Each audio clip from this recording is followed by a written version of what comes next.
ضلالة وكل ضلالة في النار.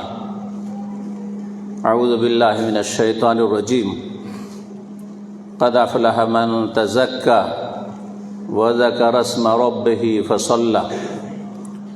وقال الله تعالى في آية أخرى قد أفلح من زكاها وقد خاب من دساها. সম্মানিত জামে মসজিদের জামিয়াতুল ইমামুল আলবানী জামে মসজিদের মুসাল্লিগণ, আল্লাহ রাব্বুল আলামিনের প্রশংসা এবং প্রিয় নবী মুহাম্মদুর রাসূলুল্লাহ সাল্লাল্লাহু আলাইহি সাল্লামের প্রতি সালাত ও সালামের পর আজকের এই জুমার খুতবায় যে বিষয়টি আপনাদের সামনে তুলে ধরব তা হচ্ছে তাজকিয়াতুন নুফুস বা তাহারাতুল কুলুব, আত্মার পরিশুদ্ধি বা অন্তরের স্বচ্ছতা। আত্মার পরিশুদ্ধি অত্যন্ত গুরুত্বপূর্ণ বিষয় ইসলামে। যার যত বেশি আত্মা পাক পবিত্র থাকবে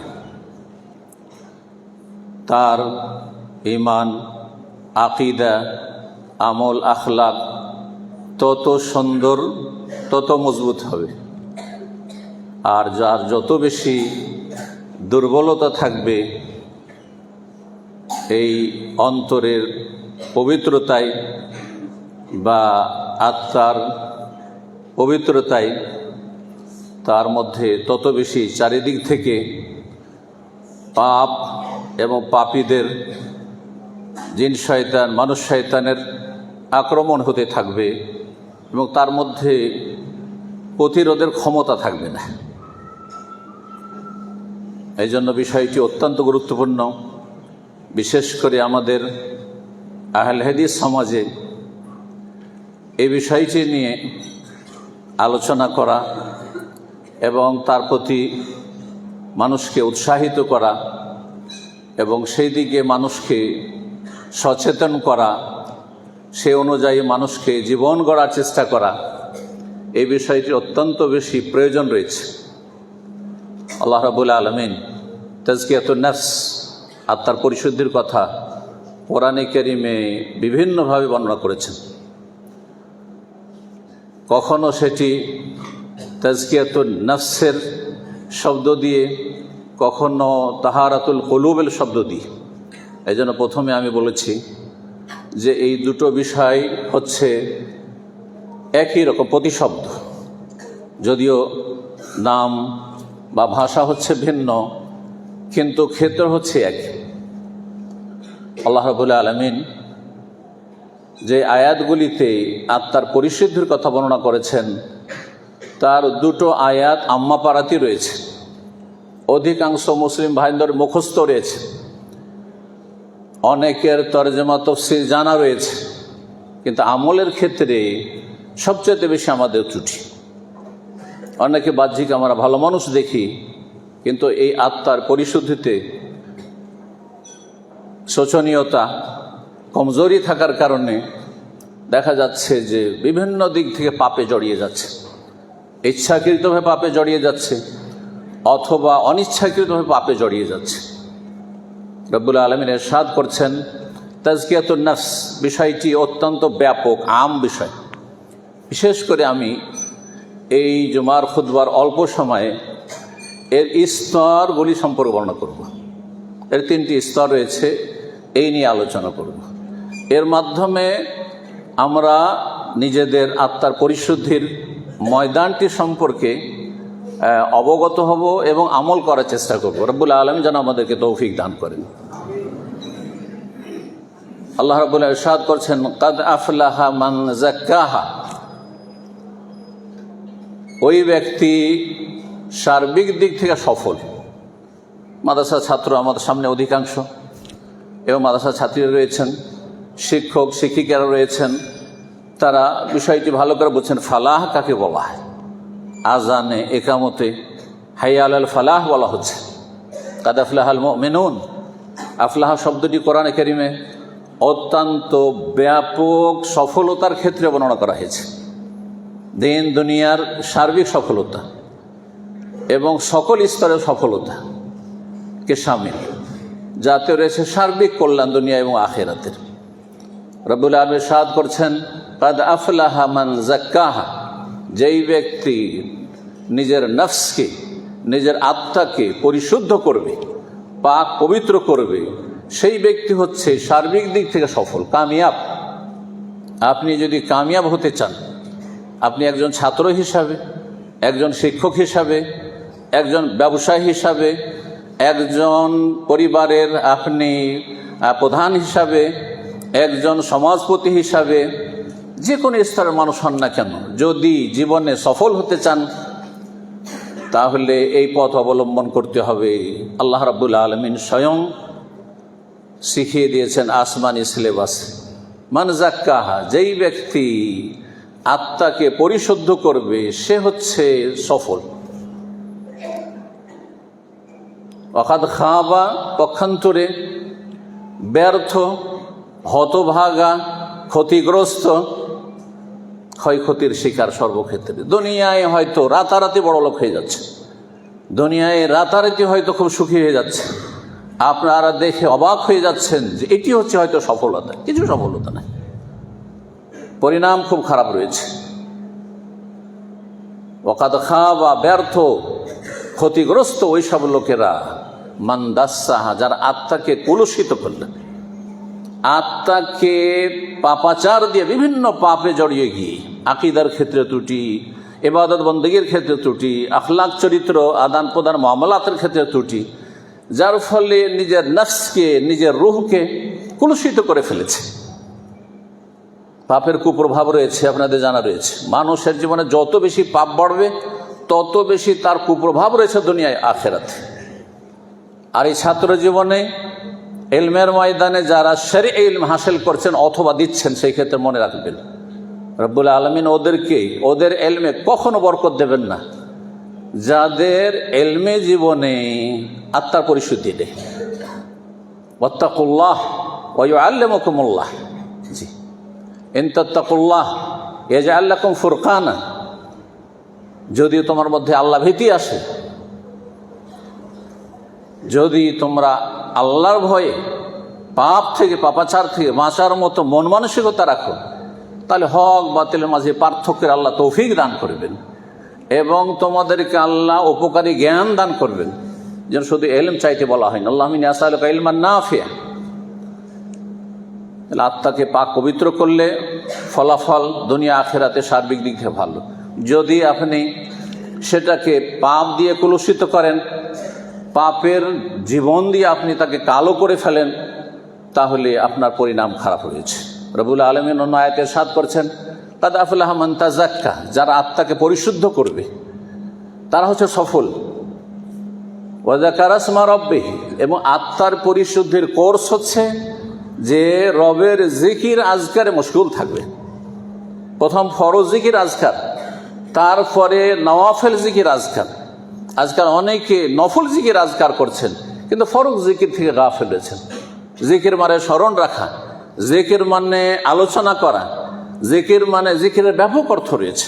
সুতরাং সকল অর্থগুলিকে সামনে রেখে আল্লাহকে সবসময় যদি কেউ অন্তরে স্মরণ রাখে, একা থাকুক আর জনসমাজে থাকুক, মানুষের সামনে থাক, কেউ দেখছে, কেউ শুনছে, অথবা নির্জনে রয়েছে, আল্লাহ ছাড়া কেউ তাকে দেখে না, কেউ জানে না, কেউ তার কথা শুনে না, সর্ব অবস্থায় একই অবস্থা থাকবে তার। এই নয় যে নির্জনে পাপে ডুবে যাচ্ছে। এই ফিতনার যুগে, স্মার্টফোন আর ইন্টারনেটের ফিতনার যুগে অধিকাংশ মানুষ নির্জনতার পাপে ডুবে যাচ্ছে, যার ফলে আত্মাকে কলুষিত করছে আর নিজের জীবন থেকে বরকতকে নষ্ট করে দিচ্ছে। সম্মানিত মসজিদের মুসল্লিগণ, আল্লাহ রাব্বুল আলামিন যে আত্মার পরিশুদ্ধির কথা বলেছেন কোরআনে কারিমে, সেগুলো যদি এক একটি করে বর্ণনা করা হয় তাহলে সময় অনেক লেগে যাবে। আল্লাহ বলছেন, যালিকা আযকা লাকুম, কোনো বিশেষ আমলের ক্ষেত্রে এটি তোমাদের আত্মার পরিশুদ্ধির ক্ষেত্রে অধিক উপকারী হবে, এতে তোমাদের আত্মার পরিশুদ্ধি অনেক বেশি হবে। তাহলে এই বিষয়গুলি কোরআনে কারিমে যে রয়েছে, এই হেদায়াতগুলিকে আমাদেরকে পড়ে জেনে, যারা পড়া ক্ষমতা রেখে পড়ে, যারা শোনার ক্ষমতা রেখে শোনে, তারপরে আমল করতে হবে। আল্লাহ রাব্বুল যেন আমাদের সকলকে তৌফিক দান করেন। আত্মার পরিশুদ্ধির ক্ষেত্রে উলামায়ে কেরামগণ বলেছেন যে তার 3টি স্তর রয়েছে।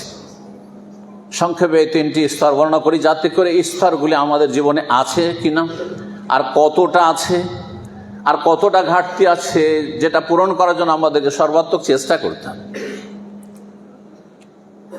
প্রথম স্তর বলেছেন উলামায়ে কেরামগণ, সালাফ থেকেই বিভিন্ন বর্ণনাগুলি রয়েছে যে আল্লাহর তৌহিদ, আল্লাহর মহাব্বত, আল্লাহর ভালোবাসা, আল্লাহর ইখলাস, এই বিষয়টি হচ্ছে প্রথম বিষয়। আল্লাহর তৌহিদ এবং তৌহিদের একটা গুরুত্বপূর্ণ দিক হচ্ছে মাহাব্বাতুল্লাহ, আল্লাহর ভালোবাসা। যার অন্তরে যত বেশি তৌহিদ প্রতিষ্ঠিত হবে, যার যত বেশি জীবনে তৌহিদের বাস্তবায়ন হবে, মান হাক্কাকা তৌহিদ, আপনারা পড়েছেন এবং পড়াচ্ছেন কিতাবুত তৌহিদে, মান হাক্কাকা তৌহিদের যদি পুরোপুরি বাস্তবায়ন হয় তো দাখালা জান্নাতে বেগাইরে হিসাবিন ওয়ালা আযাব, না হিসাব হবে না আযাব হবে, জান্নাতে যাওয়া সহজ হয়ে যাবে। তো তৌহিদের প্রতিষ্ঠা, তৌহিদের গুরুত্বপূর্ণ একটি দিক হচ্ছে আল্লাহর ভালোবাসা। ইবাদতের গুরুত্বপূর্ণ একটা দিক হচ্ছে মাহাব্বাতুল, আল্লাহর ভালোবাসা। আল্লাহর ভালোবাসা যার অন্তরে যত বেশি থাকবে, আল্লাহ রাসূল সাল্লাল্লাহু আলাইহি ওয়াসাল্লামের ভালোবাসা যার অন্তরে যত বেশি থাকবে, আল্লাহর দ্বীনের ভালোবাসা যার অন্তরে যত বেশি থাকবে, তার তত বেশি আত্মার পরিশুদ্ধি হবে। কেন? দুনিয়ার একটি উদাহরণ দিয়ে বুঝেন আপনি। যার যেই বিষয়ের সাথে যত বেশি ভালোবাসা আছে, সেই বিষয়টি হাসিল করার জন্য সর্বাত্মক মরিয়া হয়ে চেষ্টা করে।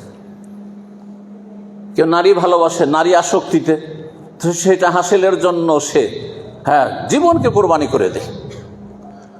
কেউ পয়সাকে ভালো, পয়সার জন্য এমন ছোটা ছুটছে যে পয়সা ছাড়া কিছুই বুঝে না, নিজের ছেলেমেয়েরও খোঁজ রাখে না, স্ত্রীরও খোঁজ রাখে না, বাপ মায়েরও খোঁজ রাখে না, শুধু পয়সার পয়সা। কারণ তার অন্তরে পয়সার ভালোবাসা এত বদ্ধপরিকর হয়ে গেছে যে তার পিছনে মরিয়া হয়ে ছুটেছে। দুনিয়াদার যদি দুনিয়ার ভালোবাসার পিছনে এত ছুটতে পারে, তো একজন মুসলিম সে আল্লাহর ভালোবাসার পিছনে, রাসূল সাল্লাল্লাহু আলাইহি ওয়াসাল্লামের ভালোবাসার পিছনে, আল্লাহর দ্বীনের ভালোবাসার পিছনে কতটা তাকে ছুটতে হবে। আর যত বেশি ছুটবে তত বেশি তার জন্য মেহনত। তাকে বলতে হবে না যে আপনি মেহনত করেন, বলতে হবে না যে আপনি আমল করেন, বলতে হবে না যে ফজরে আসেন, বলতে হবে না যে দিন শিখান দিনের দাওয়ার কাজ, বলতে হবে না। কারণ আল্লাহর মহাব্বত তার অন্তরে সবচেয়ে বেশি রয়েছে। এই মর্মে আয়াত এবং হাদিস জানা রয়েছে যে দুনিয়ার যে সব সামগ্রী রয়েছে, এসব সামগ্রী, সময়ের স্বল্পতা যে বলছি না সেই আয়াতটি, যদি এগুলি তোমাদের অন্তরে বেশি আহাব্বা ইলাইকুম মিনাল্লাহি ওয়া রাসূলিহি ফাতারাব্বাসু হাত্তা ইয়াতি আল্লাহু বিআমরিহি, দুনিয়ার এসব সুখের সামগ্রী যে তোমাদের কাছে ভালোবাসার পাত্র বেশি হয়ে যায় আল্লাহ চাইতে, আল্লাহ রাসূল সাল্লাল্লাহু আলাইহি ওয়াসাল্লামের চাইতে, তাহলে তোমরা আল্লাহর আযাবের অপেক্ষা করো, আল্লাহর আযাবের অপেক্ষা করো। আল্লাহ ধমক দিয়ে, শাসানি দিয়ে বলছেন। রাসূলুল্লাহ সাল্লাল্লাহু আলাইহি ওয়াসাল্লামের হাদিস আপনার জানা রয়েছে, লা ইউমিনু আহাদুকুম হাত্তা আকুনা আহাব্বা ইলাইহি মিন ওয়ালিদিহি ওয়া ওয়ালাদিহি ওয়ান নাসি আজমাইন। অতক্ষণ পর্যন্ত খাঁটি মুমিন হতে পারবে না যতক্ষণ পর্যন্ত প্রিয় রাসূল মুহাম্মদ সাল্লাল্লাহু আলাইহি ওয়াসাল্লাম তোমার কাছে, আমার কাছে, যতক্ষণ পর্যন্ত সবচেয়ে বেশি প্রিয় পাত্র না হয়ে যাবেন। মিন ওয়ালিদিহি, পিতামাতার চাইতে, ওয়া ওয়ালাদিহি, ছেলেমেয়ের চাইতে, ওয়ান নাস, সমস্ত কিছুর চাইতে, সমস্ত মানুষের চাইতে, দুনিয়ার সমস্ত কিছুর চাইতে, সবার চাইতে বেশি ভালোবাসার পাত্র হয়ে যাবেন মুহাম্মদ রাসূলুল্লাহ সাল্লাল্লাহু আলাইহি ওয়াসাল্লাম। নবী সাল্লাল্লাহু আলাইহি ওয়াসাল্লামের হাদিস আর একটু স্মরণ করিয়ে দিই, আর সবগুলি সহিহ হাদিস। যাকা হালাওয়াতুল ঈমান, ঈমানের যে স্বাদ পাবে, ঈমানের স্বাদ কে পাবে?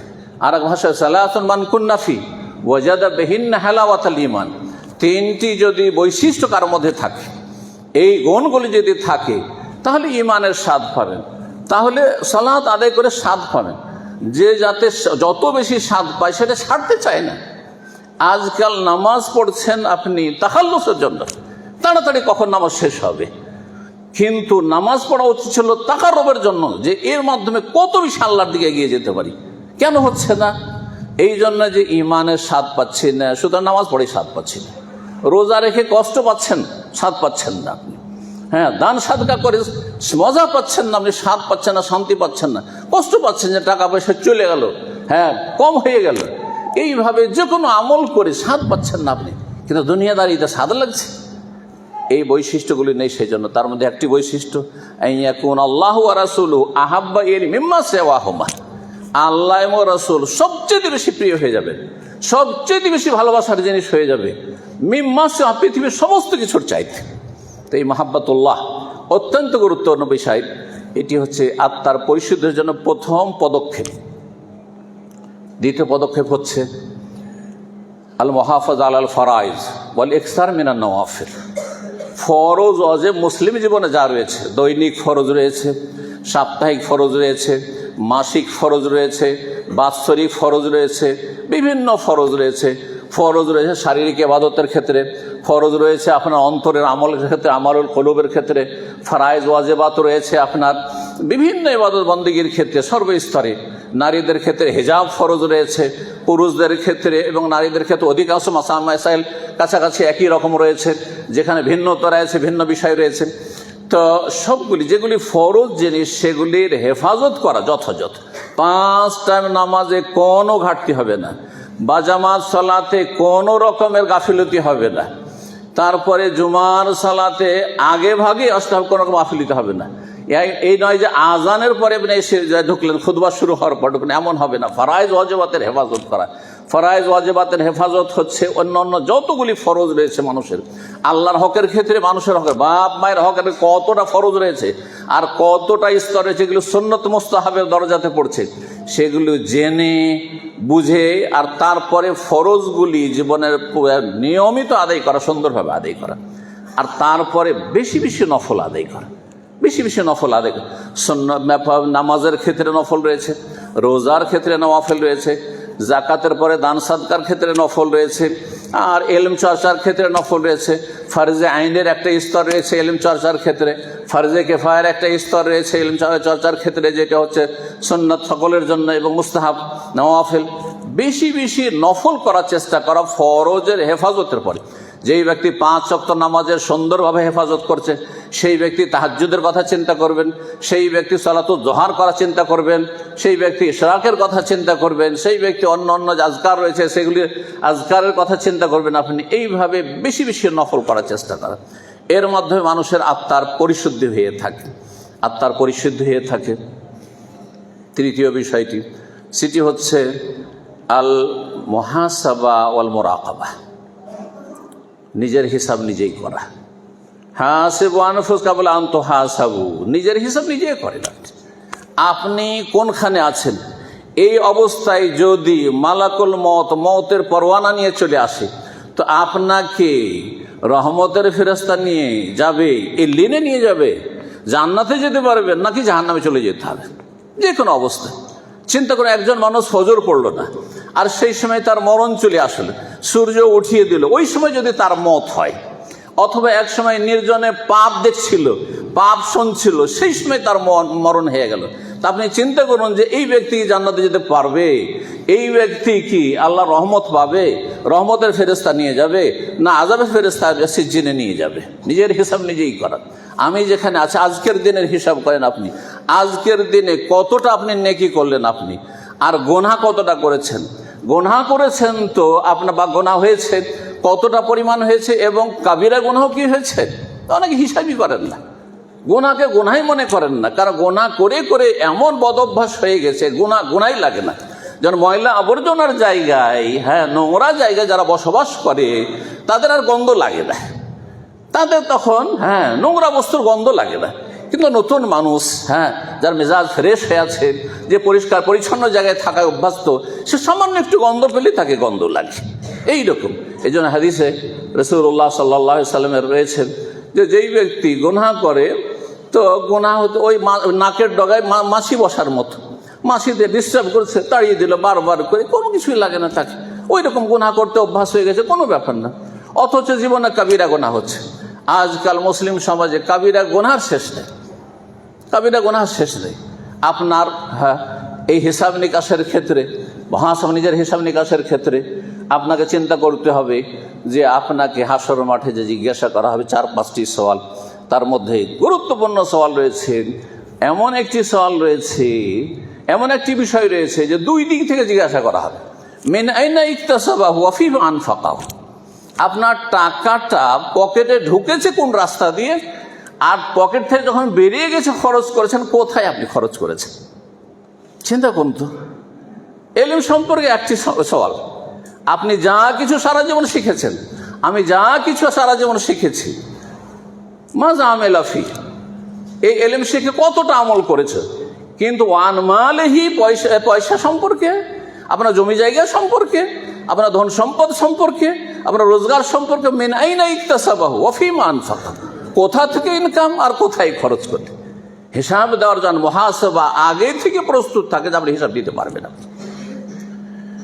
এইভাবে মোরাকাবা আর একটি বিষয় রয়েছে, সুফিদের মোরাকাবা নয়, হ্যাঁ, কোরআন সুন্নাহর মোরাকাবা হচ্ছে যে আপনি ইহসানের যে মারতাবা দুটো স্তর রয়েছে সেটা আপনি খেয়াল রাখবেন। ইহসানের স্তরগুলি, আন তা'বুদাল্লাহ কাআন্নাকা তারাহ ফাইন লাম তাকুন তারাহু ফাইন্নাহু ইয়ারাক, এই হচ্ছে মোরাকাবা, আল্লাহকে যেন দেখছি। এই নয় যে নামাজের সময় শুধু আল্লাহকে দেখছি, রোজা রমজানে শুধু আল্লাহকে দেখছি, তাহাজ্জুদ পড়ার সময় শুধু জানো আল্লাহকে দেখছি, না, এটা উদ্দেশ্য নয়। মুসলিম জীবনটাই হচ্ছে পুরো ইবাদতের জীবন। সুতরাং আপনি ঘরে থাকেন, বাইরে থাকেন, মাঠে থাকেন, ঘাটে থাকেন, কাজে থাকেন, বিবির কাছে থাকেন, নির্জনে থাকেন, মানুষের সামনে থাকেন, ভালো মজলিসে থাকেন, আর আপনি হাটে বাজারে থাকেন, সব জায়গায় কান্নাকা তারাহ, যেন আল্লাহকে দেখতে পাচ্ছেন না। সুতরাং সেখানে না হারাম করবেন, না হারাম দেখবেন, না হারাম শুনবেন, না হারাম খাবেন, না কারো বেঈমানি করবেন, না কাউকে ধোকা দেবেন, যতগুলি পাপের দিক রয়েছে আল্লাহ তো দেখছেন না, আল্লাহকে তো দেখছি, এটা যদি না হয় ফাইন লাম তাকুন তারাহু ফাইন্নাহু ইয়ারাক, আল্লাহ তো দেখছেন, কমপক্ষে এতটা থাকতে হবে। এই যে মোরাকাবা, যে দুই দিকে মোরাকাবা হচ্ছে, ক্যামেরা লাগানো আছে, কত সতর্ক সাবধান চলছেন সেই জায়গাগুলিতে। আমরা যে সব অবশ্যই কাজ করি, যেখানে যেখানে ক্যামেরা লাগানো আছে সেখানকার মতো চিন্তা করুন তো দেখি, যেখানে ক্যামেরা নেই সেখানে একটু ফ্রি হয়ে হয়তো আপনি উঠা বসা করছেন, চলাফেরা করছেন, তাহলে চিন্তা করুন আপনি আল্লাহ রাব্বুল আলামিনের ক্যামেরা, কতগুলি ক্যামেরা লাগা আছে। স্বয়ং আল্লাহ আলাম ইয়া আলাম বিআন্নাল্লাহ ইয়ারা, তুমি কি জানো না? হ্যাঁ, মানুষ কি জানে না যে আল্লাহ তো দেখছেন সবসময়। আর তারপরে কিরামান কাতিবিন ইয়ালামুনা মা তাফআলুন, এখানে ক্যামেরা লাগানো আছে, দূরে ক্যামেরা নেই, প্রত্যেক মানুষের সাথে ক্যামেরা লাগানো আছে।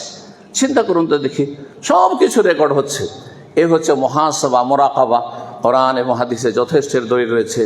বারাকাল্লাহু লানা ফিল কোরআনিল আযীম ওয়া নাফা'না ওয়া ইয়্যাকুম বিল আয়াতি ওয়া যিকরিল হাকীম। সুবহানা রাব্বিকা রাব্বিল ইজ্জাতি আম্মা ইয়াসিফুন ওয়া সালামুন আলাল মুরসালিন ওয়াল হামদুলিল্লাহি রাব্বিল আলামিন।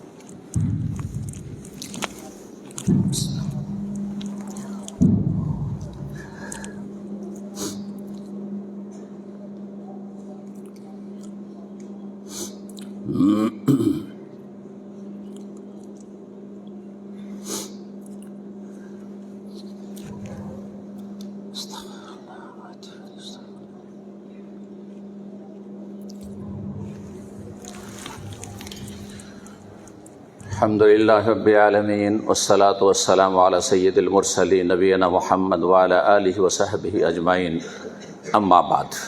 সম্মানিত মসজিদের মুসল্লিগণ, যে কথাগুলি বললাম আবার সংক্ষেপে আপনাদেরকে স্মরণ করিয়ে দিই যে আমাদের আত্মাকে যদি পাক পবিত্র করতে হয়, পাপাচার থেকে মুক্ত করতে হয়, পাপের জীবন থেকে মুক্ত করতে হয়, তাহলে আমাদেরকে আল্লাহ রাব্বুল আলামিনের ভালোবাসা, দ্বীনের ভালোবাসা এবং রাসূল সাল্লাল্লাহু আলাইহি ওয়াসাল্লামের ভালোবাসা, আমাদেরকে ভালোবাসার দেখতে হবে যে আমাদের ভালোবাসাতে কতটা ঘাটতি আছে। যে ঘাটতিগুলো আছে পূরণ করার চেষ্টা করতে হবে। দুনিয়ার ভালোবাসা কেন প্রাধান্য পেয়ে যাচ্ছে, দুনিয়ার আসক্তি কেন আমাদের জীবনে প্রাধান্য পেয়ে যাচ্ছে? আমাদের পাপের কারণে। যত মানুষের জীবনে পাপ বাড়বে তত বেশি পাপকে ডেকে নিয়ে আসবে, ওলামায়ে কেরামগণ বলেছেন। আর নেকি, এক নেকি আর এক নেকির দিকে ডেকে নিয়ে যাবে। সুতরাং আপনি যত বেশি নেক পথে চলবেন, যত ভালো হওয়ার চেষ্টা করবেন, ভালোর দিকে টেনে নিয়ে যাবে, আর মন্দর দিকে টেনে নিয়ে যাবে। এই বিষয়টি যেন আমাদের সবসময় স্মরণ থাকে। আর দ্বিতীয় যে বিষয়টি বললাম, সেটা ফরজ ওয়াজিবে যেন গাফিলতি না থাকে। এমনটা না হয় যে মাদ্রাসার পরিবেশে অনেক ছেলেরা আছেন, হয়তো তার গ্রামের পরিবেশ, তার বাড়ির পরিবেশ ভালো না, অনুকূলে নয়। সুতরাং এখানে মুসলিম পরিবেশে বা ইসলামিক পরিবেশে, মসজিদের মাদ্রাসার পরিবেশে বেশ ভালো মানুষ, কিন্তু মাদ্রাসা থেকে ছুটি হলেই সেখানে গিয়ে তখন ওখানকার মতো হয়ে গেলেন।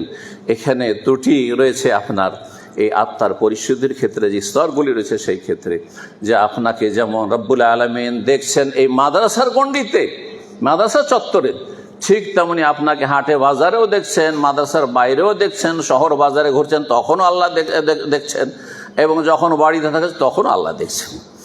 এবং এই ক্ষেত্রে আমাদেরকে যে কাজগুলি করতে হবে সেটি বলছিলাম যে ফরজ ওয়াজিবে যেন কোনো ঘাটতি না থাকে, আর তারপরে সুন্নত নফলে যেন কোনো ঘাটতি না থাকে। আর একটি অত্যন্ত গুরুত্বপূর্ণ বিষয়, যে যেমন ইতিবাচক ইবাদত বন্দেগীতে আমাদেরকে এগিয়ে যাবে, তেমনই নেতিবাচক অর্থাৎ গুনাহমুক্ত জীবনযাপনের চেষ্টা করতে হবে। আপনি যদি নীরবও থাকেন, চুপও থাকেন, সেটা আপনার জন্য অনেক ভালো কথা বলার চাইতে যেই কথাতে আপনার পাকড়াও হইতে পারে, মুআখাযা হইতে পারে, এমন একটি কথা বললেন যাতে আল্লাহ অসন্তুষ্ট হয়ে গেলেন, এমন একটি কাজ করে যাতে আল্লাহ অসন্তুষ্ট হয়ে গেলেন, তার চাইতে ভালো নীরব থাকা। যেই ব্যক্তি চুপ থাকছে অন্তত তার মুবাহ জায়েজ জীবনযাপন করছেন, সেটাও তার ইবাদতুত তারক। সুতরাং হয় ভালো কথা বলবো, মান কানা ইউমিনু বিল্লাহি ওয়াল ইয়াউমিল আখির ফালিয়াকুল খায়রান আও লিয়াসমুত, ভালো কথা বলেন, আর না হলে চুপ থাকেন। অনেক সময় মজলিসে বসে আছেন, দু একজন গীবত করা শুরু করলো, একজন চুগলখড়ি করা শুরু করলো, আপনি বলেন হ্যাঁ হ্যাঁ হ্যাঁ ঠিকই আছে ঠিকই আছে, আপনি গুনাহতে সমান শরীক হয়ে গেলেন আপনি। অথচ আপনার জন্য ফরজ ছিল এই মজলিসে ইনকারে মুনকার করা, অর্থাৎ আপনি ভালো কথা দিয়ে তাকে গুনাহ থেকে বিরত রাখবেন, যে আপনি এই কাজটা করি, এটা করে লাভ নাই, ওর সামনে গিয়ে বলেন ভালোভাবে হিতাকাঙ্ক্ষী হয়ে, তাহলে তার ইসলাহ সংশোধন হবে। না করে অধিকাংশ মানুষ, এলেমওয়ালা মানুষরাও গীবত থেকে মুক্ত না। সালাফরা গৌরবের সাথে বলতে পারতেন যে আল্লাহর কাছে বলতে পারো যে মাগতাব তো আহাদান, আমি কারো গীবত করি না। এখনকার যুগে আমার মনে হয় কোনো মুসলিম বলতে পারবে কিনা, নাসাউল্লাহ সালামাত ওয়াল আফিয়া, যে আমি কারো জীবনে গীবত দোষ চর্চা করি না, সংশোধনমূলক কাজ করি, ইসলাহি কাজ করি। সুতরাং আর এই গুনাহগুলিকে আলেম সমাজ অথবা মাদ্রাসা ছাত্র সমাজও গুনাহই মনে করেন না। গীবত করা, তাকে ছোট করলেন, তাকে মানহানি করলেন, তুচ্ছ তাচ্ছিল্য করলেন, তাকে নিয়ে ঠাট্টা মজাক করলেন, আপনি কিছুই মনে করছেন না এই বিষয়গুলি। অথচ আপনার কবিরা গুনাহ হয়ে যাচ্ছে, কবর আযাবের কারণ হয়ে যাচ্ছে, জাহান্নামে যাওয়ার কারণ হয়ে যাচ্ছে। আল্লাহ রাব্বুল সমস্ত যেন গুনাহ থেকে বেঁচে থাকার তৌফিক দান করেন। ইন্নাল্লাহা ইয়ামুরু বিল আদলি ওয়াল ইহসান ওয়া ইতা'i যিল কুরবা ওয়া ইয়ানহা আনিল ফাহশা'i ওয়াল মুনকার ওয়াল বাগই ইয়া'iযুকুম লা'আল্লাকুম তাযাক্কারুন। ربنا آتنا في الدنيا حسنة وفي الآخرة حسنة وقنا عذاب النار. ربنا ظلمنا أنفسنا وإن لم تغفر لنا وترحمنا لنكونن من الخاسرين. اللهم أعز الإسلام والمسلمين، اللهم أعز الإسلام والمسلمين، اللهم أعز الإسلام والمسلمين، وأذل الشرك والمشركين، وأذل الشرك والمشركين، وأذل الشرك والمشركين. اللهم انصر عبادك الموحدين، اللهم انصر عبادك، اللهم انصر عبادك. اللهم أهلك الظالمين بالظالمين، اللهم أهلك الظالمين بالظالمين، وأخرج المسلمين من بين أيديهم سالمين غانمين. اللهم سلط الظالمين على الظالمين، اللهم سلط الظالمين على الظالمين، وأخرج المسلمين من بين أيديهم سالمين غانمين. سبحان ربك رب العزة عما يصفون وسلام على المرسلين والحمد لله رب العالمين.